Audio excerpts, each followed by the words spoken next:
வீழ்த்துவதற்கு தேசிய ஜனநாயக கூட்டணிக்கு ஆதரவளிக்க வேண்டும் சொன்னேன்.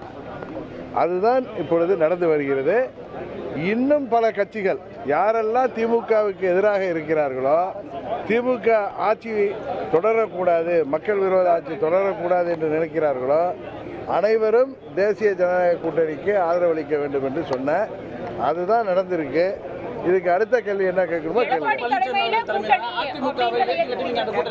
அதாவதுங்க, தேசிய ஜனநாயக கூட்டணிங்கிறது பெரிய சமுத்திரம் மாதிரி. தமிழ்நாடுன்னு வர்றப்ப அம்மாவுடைய கட்சி அதில் தலைமை ஏற்கணும்னு சொல்லியிருக்காங்க. அதில் என்ன உங்களுக்கு அதில் என்ன பிரச்சனை இருக்குது? நீங்கள் அந்த தலைமையை ஏற்றுக்கிறதுக்கு தயாராக இருக்கீங்களா? நீங்கள் தான் அது நேற்று உள்துறை அமைச்சர் உங்களுடைய கேள்விகளுக்கெல்லாம் பதில் சொல்லியிருக்காரு. நாங்கள் எல்லாம் தமிழ்நாட்டில் திமுகங்கிற தீய சக்தியை வீழ்த்த வேண்டும் என்கின்ற புரட்சி தலைவர் இதய தெய்வம் அம்மா அவர்கள் வழியில் வந்தவர்கள், அவர்களின் கொள்கைகளை தாங்கிச் செல்பவர்கள். தீய சக்தி திமுகவை வீழ்த்த வேண்டும் என்பதற்காகவும் இந்தியாவின் பிரதமர் மோடி அவர்களின் களத்தை வலுப்படுத்துவதற்காகவும் அவருடைய அணியில் இருக்கோம். இன்னும் சொல்லப்போனால் பாரத பிரதமர் மோடி அவர்களின் அணியில் நாங்கள் இருக்கோம். அதனால் திமுகவை வீழ்த்த வேண்டும் என்கிற ஒரே குறிக்கோளோடு செயல்படுகிறோம். உங்களுக்கெல்லாம் நல்லா ஞாபகம் இருக்கும், 21 சட்டமன்ற பொதுத் தேர்தல் அப்பயே மத்திய உள்துறை அமைச்சர் திரு அமித்ஷா அவர்கள் அப்பொழுது முதலமைச்சராக இருந்த பழனிசாமி அவர்களிடம் என்ன பேசினார் என்பதை நண்பர் OPS அவர்களும் வைத்தியலிங்கம் அவர்களே வெளிப்படையாக சொன்னாங்க.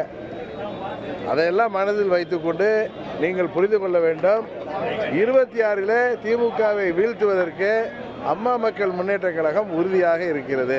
நாங்கள் தொடர்ந்து செயல்படுவோம். இல்ல இன்னும் யாரும் தொடர்பு. இப்போ 26 எலெக்ஷன் வந்து ஒரு டஃப்பான எலெக்ஷனாக இருக்கும், ஒரு கடுமையான போட்டி இருக்கும் நிலையில இந்த கூட்டணி NDA அலைன்ஸ் வந்து ஒரு பெரிய வெற்றியை பெறக்கூடிய வகையில் இருக்கும். இல்ல தேசிய ஜனநாயக கூட்டணியில் அங்க வைக்க போகின்ற கட்சிகள் அனைவரும் திமுகவை வீழ்த்த வேண்டும் என்கிற ஒரே நோக்கத்தோடு சுயநலத்தை எல்லாம் விட்டு செயல்படுகின்ற பட்சத்தில் உறுதியாக இந்த திமுக ஆட்சியை வீழ்த்த முடியும் என்பதுதான் எனது 30 ஆண்டு அனுபவத்தில் சொல்கிறேன். இன்னொரு கொஸ்டின் இருக்கு. உங்களுடைய நண்பர் தான், நீங்கள் பல முறை சொல்லியிருக்கீங்க, சேர்மன் கூப்பிடுவேன் நண்பர்னு சொல்லியிருக்கீங்க. நேற்று அவரை பற்றி அவரை கேள்வி கேட்கும்போது அதிமுக இன்டர்னல் விஷயம், அதில் எங்களால் தலையிட முடியாது, அதிமுக உட்கட்சி பிரச்சனைன்னு மத்திய உள்துறை அமைச்சர் சொல்லியிருந்தார். ஒரு புறம் அவர் நீங்கள் வேற ஒரு அமைப்பு கட்சி வச்சிருந்தாலும் கூட அவர் ஒரு நண்பர், அவரை இதில் இன்க்ளூட் பண்ணணும் அப்படிங்கிற இல்லை திரு சஃபீர் அவர்கள் கேட்ட கேள்வியை நானும் நைட்டு பார்த்தேன். அவர் NDA கூட்டணியில் ஆங்கிலத்தில் கேட்டார், whether OPS and TTV will continue in NDA and are you going to make a united ADMK கேட்டார். are you going to make a united ADMK கேட்டப்ப அதுக்கு உள்துறை அமைச்சர் சொன்ன பதிலை நான் பார்த்தேன். அதிமுகவோட உள்கட்சி விவகாரத்தில் நாங்கள் தலையிட மாட்டோம்னு சொல்லியிருக்காரு.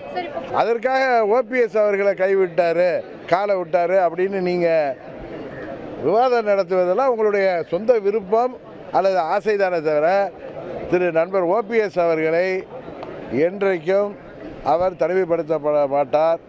அவர் அம்மாவின் தொண்டர்.